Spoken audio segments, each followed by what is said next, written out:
José Ortega y Gasset nació en Madrid en 1883. Dentro de la continuidad del desarrollo de su pensamiento, cabe distinguir un periodo perspectivista y otro racional vitalista. En el primero se opuso tanto al idealismo como al realismo y afirmó que la sustancia última del mundo es simplemente una perspectiva. En el segundo reinterpretó la razón como razón viviente y la vida como realidad biográfica y última radicalidad.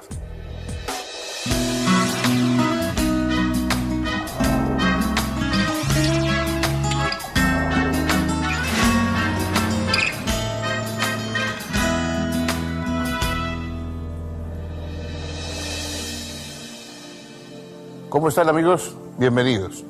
Seguimos con nuestro camino examinando filósofos importantes que piensan y que pueden ayudar a pensar. Y hoy llegamos a una figura muy destacada del pensamiento español, del pensamiento en lengua española, porque tuvo mucha proyección sobre América y también una notable proyección en el resto de Europa. Es José Ortega y Gasset.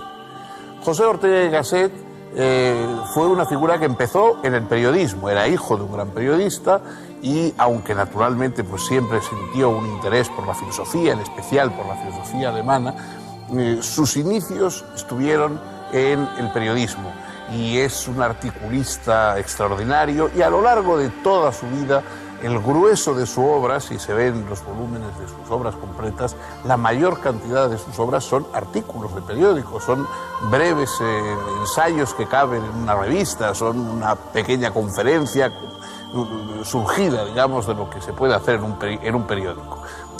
Reunió la mayor parte de esos escritos como en la serie El Espectador, que era el rubro con el que él publicaba sus artículos. Y también tiene una labor, él hizo una labor de editor de revista, porque fundó Revista de Occidente, que es quizá una de las publicaciones más influyentes, más importantes a lo largo de toda la época anterior a la Guerra Civil en España. Y a la vez fue un hombre público, fue una figura carismática y estuvo muy implicado en la política. No solamente habló en política desde fuera, sino que formó parte de asociaciones, se enfrentó de una manera nunca excesivamente heroica, pero a veces enérgica, a la autoridad antes de la Guerra Civil.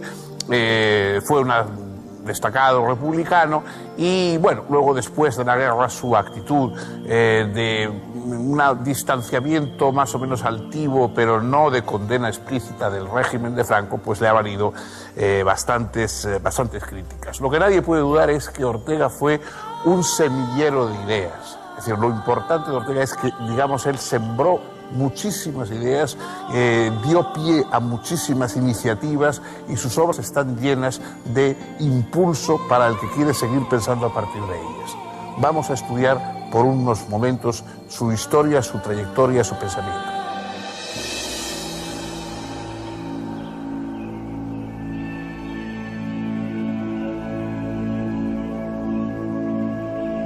José Ortega y Gasset provenía de una familia de la alta burguesía madrileña. Su abuelo materno y su padre fueron notorios periodistas y él mismo mostró pronto dotes suficientes para emularlos. A los 8 años es inscripto en el internado jesuita de El Palo, en Málaga. En 1897 obtuvo el título de bachiller con promedio sobresaliente e ingresa en la Universidad Central de Madrid con la intención de seguir la carrera de leyes, pero pronto se cambia a la de filosofía. Obtiene su licenciatura brillantemente en 1902. Desde el comienzo de su trayectoria intelectual, aboga por la modernización y europeización de España. En 1905 obtiene su doctorado. En los años siguientes realiza cursos de perfeccionamiento en las universidades de Leipzig, Berlín y Marburgo. También comienza a enviar artículos que son publicados en el periódico español El Imparcial, uno de los más prestigiosos de la época. En estos años, Ortega va definiendo su ideario republicano y liberal con manifiestas simpatías hacia el socialismo. Abandona la fe católica y abraza decididamente el agnosticismo. A partir de 1908, ocupa el cargo de profesor de Psicología, Lógica y Ética en la Escuela Superior de Magisterio. En 1910, contrae matrimonio con Rosa Spotorno y Topete, a quien había conocido casualmente unos 5 años y medio antes. En ese mismo año es nombrado catedrático de Metafísica en la Universidad Central de Madrid. Además publica artículos y ensayos en la prensa y da también numerosas conferencias. Adhiere al Partido Radical Republicano de Alejandro Lerroux, aunque con algunas prevenciones. Al año siguiente nace su primer hijo, Miguel Germán. En 1913 funda la Liga para la Educación Política Española y poco después funda y dirige el semanario España, que da cabida a una vanguardia intelectual de reformistas liberales y socialistas moderados. Pero toda esta actividad no hace olvidar a Ortega sus intereses filosóficos, y en 1914, un mes después del nacimiento de su hija Soledad, y poco antes del estallido de la Primera Guerra Mundial, publica su primer libro, Meditaciones del Quijote.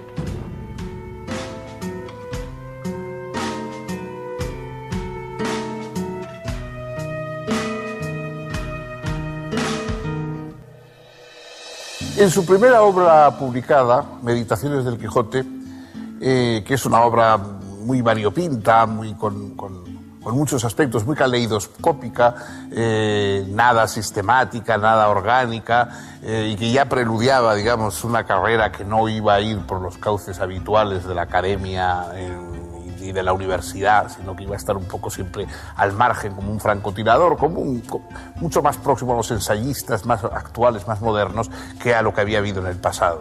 Digo que en esa obra, en las Meditaciones del Quijote, Ortega acuña la frase que se va a convertir casi en el lema y en el frontispicio de toda su obra filosófica. Yo soy yo y mi circunstancia. Y añade, y si no la salvo a ella, tampoco me podré salvar yo. Es decir, el ser humano es evidentemente una individualidad.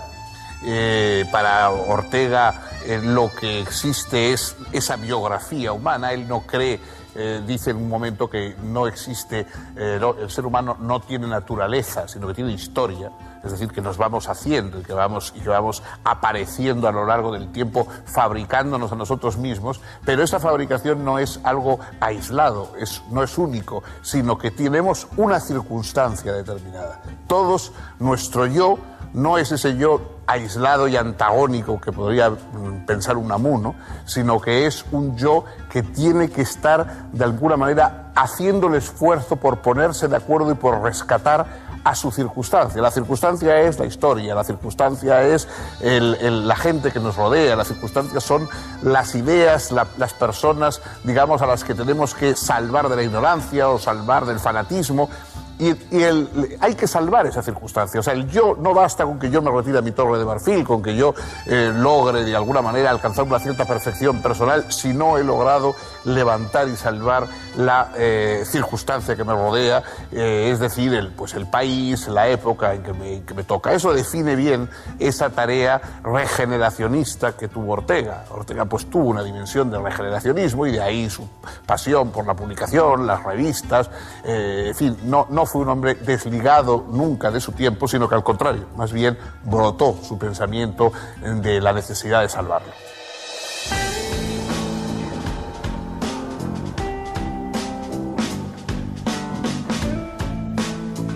En 1916, Ortega publica el primer volumen de una recopilación de notas y ensayos bajo el título de El Espectador, al que seguirán 7 más, el último de los cuales verá la luz en 1934.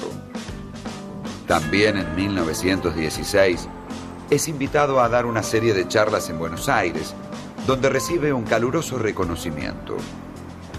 Da exitosas charlas también en las universidades de Tucumán, Córdoba, Santa Fe, Montevideo. Regresa a España en 1917 y se encuentra con su tercer hijo, José, nacido un par de meses antes. junto con un amigo, Nicolás María de Urgoiti, funda el periódico liberal El Sol. En 1919, Urgoiti funda la editorial Calpe, que pronto se fusionará con la catalana editorial Espasa y para la que Ortega dirige la colección Biblioteca de las Ideas del siglo XX. Pero todo eso no es suficiente para él. En 1923 funda la editorial Revista de Occidente. En 1928 visita Buenos Aires y Santiago de Chile. Y en 1931 funda la agrupación al servicio de la República, junto con Gregorio Marañón y Ramón Pérez de Ayala. El programa de esta agrupación, dirigida por Ortega, de claro carácter antimonárquico, propone la separación de Iglesia y Estado, la sindicación de los trabajadores, el control centralizado del desarrollo económico, una mayor autonomía regional y algunas medidas de socialización del capital privado. En abril de 1931, Alfonso XIII suspende el ejercicio del poder monárquico y se proclama la Segunda República. Ortega, al frente de una coalición republicano-socialista, es elegido diputado para las Cortes Constituyentes. No obstante, ante la radicalización de la izquierda y la derecha, y consciente de su escasa influencia en la lucha parlamentaria, Ortega se retira de la actividad política, disolviendo la agrupación al servicio de la República y renunciando a su puesto en el Parlamento. En estos años, previos a la Guerra Civil, Ortega publica varios libros, entre ellos España invertebrada, El tema de nuestro tiempo, La deshumanización del arte, Ideas sobre la novela y fundamentalmente La rebelión de las masas, en 1930, que le vale el inmediato reconocimiento internacional. Esta obra lleva hasta sus últimas consecuencias las teorías orteguianas del perspectivismo y de las circunstancias. Luego, en rápida sucesión, aparecerán otros títulos: Goethe desde adentro, Unas lecciones de metafísica, Meditaciones de la técnica, En torno a Galileo, Historia como sistema y Misión del bibliotecario. Comienza en estos textos a profundizar en el tema que ocupará sus reflexiones de aquí en más: la vida. Para Ortega, la vida y la razón son irreductibles entre sí, pero a la vez están en continua colaboración y participación mutua. La unión dinámica de ambas es lo que Ortega denomina razón vital. Esta razón vital, realizada en el curso de los tiempos y manifiesta en cada momento vivido, es razón histórica, que explicita el hecho de que el hombre es siempre él mismo y su circunstancia. De modo que la circunstancia es la articulación de la razón vital con el conjunto de lo dado en cuanto suma de todos los puntos de vista individuales.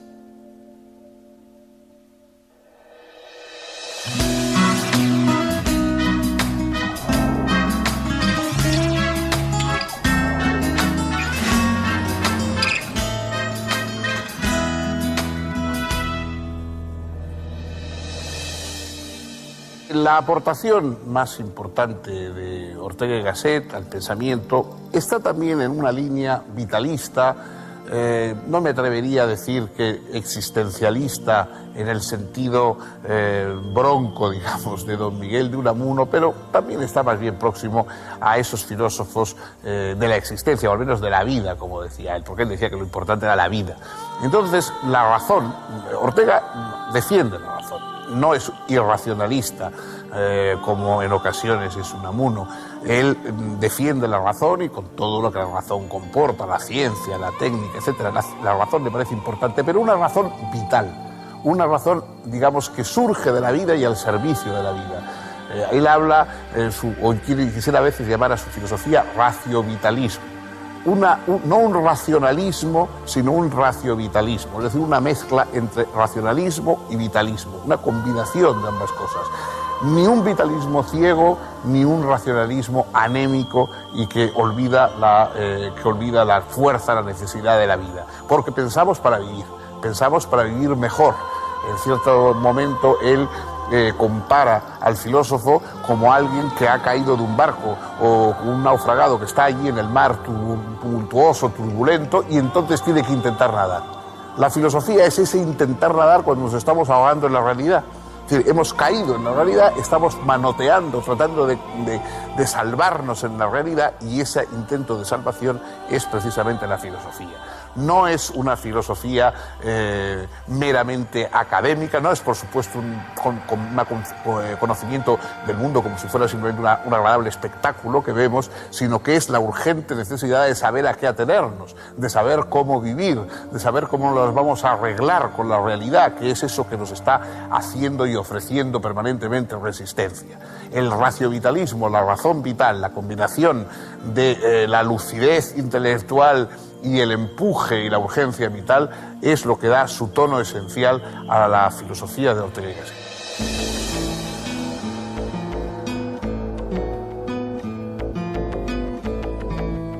Entre 1934 y 1935, Ortega ve con asombro y consternación que los falangistas afirman seguir algunos de sus postulados filosóficos.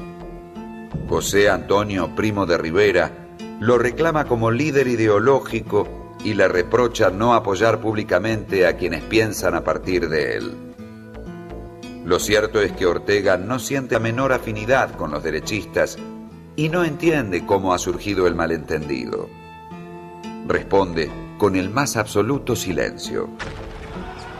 En agosto de 1936, un mes después del inicio de la Guerra Civil, Ortega y su familia abandonan España hacia Marsella y al poco tiempo se instalan en París.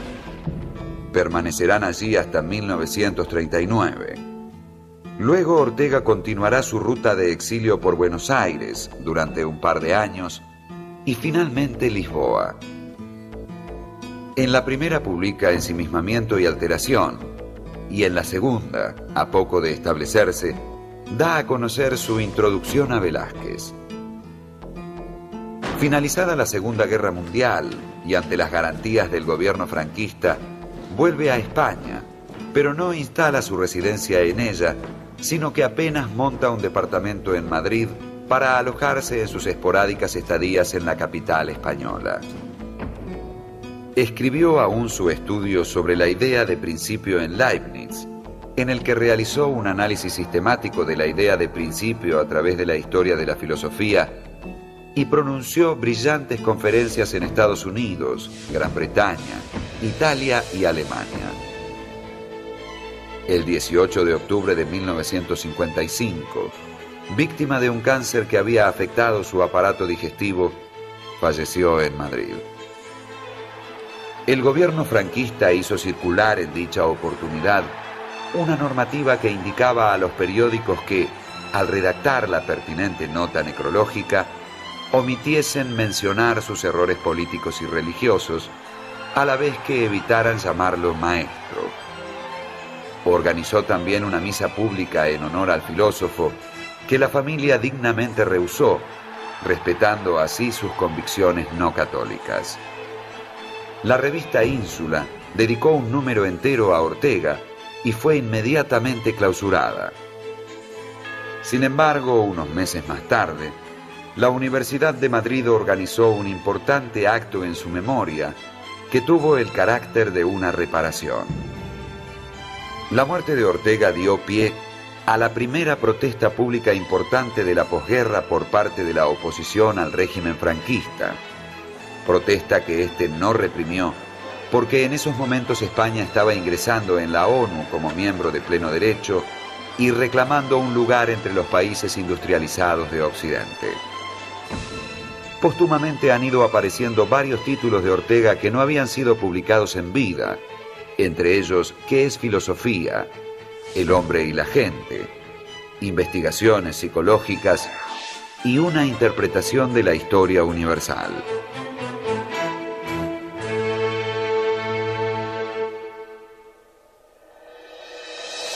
Ortega y Gasset ha tenido una gran y duradera influencia en el pensamiento español y en el pensamiento hispanoamericano. Por supuesto, en un primer momento, durante la época del franquismo, en la cual él mantuvo una postura de reserva, pero no de contestación decidida, lo cual se le ha reprochado. Durante esa época franquista, digamos, la filosofía de Ortega fue el refugio frente a las filosofías tomistas, religiosas, clericales que se daban habitualmente en la universidad. Una serie de pensadores como Manuel García Morente, como Javier Zubiri, como Julián Marías, por supuesto, como Aranguren, etcétera, son seguidores de las doctrinas y de las ideas, viven y se alimentan en gran medida del pensamiento de Ortega. El pensamiento de Ortega es enormemente fecundo. Es raro leer una página, leer un ensayo de Ortega sin encontrar una serie de cosas que nos ayudan a nosotros a pensar. O sea, bueno, él saca sus propias conclusiones, pero nos da una idea que nosotros podemos utilizar. Quizá una de las más sugestivas es la distinción entre ideas y creencias. Él dice que creencias es aquello en lo que estamos. Es decir, nosotros tenemos una serie de creencias que no discutimos, que no criticamos, que damos por descontadas y a partir de las cuales pues, desarrollamos nuestra vida. Es decir, esas creencias no nos las planteamos, las vivimos, las necesitamos, pero no nos las planteamos. Y luego están las ideas, y las ideas ahí sí ya son reflexivas, son controvertidas, sobre ellas pensamos, podemos prescindir de ideas, pero no de creencias. De alguna forma, a veces incluso las ideas pasan a convertirse en creencias con el tiempo, con la rutina, etc. Hay muchas ideas importantes en Ortega y muchas ideas que siguen siéndolo. Ha pasado, como muchos pensadores, un cierto purgatorio. En una época estaba bien visto hablar mal de Ortega o desdeñar a Ortega, pero yo creo que con el tiempo se va agigantando bastante su obra y se está viendo que es una obra de indudable mérito y sobre todo de indudable fecundidad. Hasta aquí hoy hemos llegado acompañando a este pensador. El próximo día tendremos otro pensador y tendremos otra reflexión que también compartiremos con ustedes.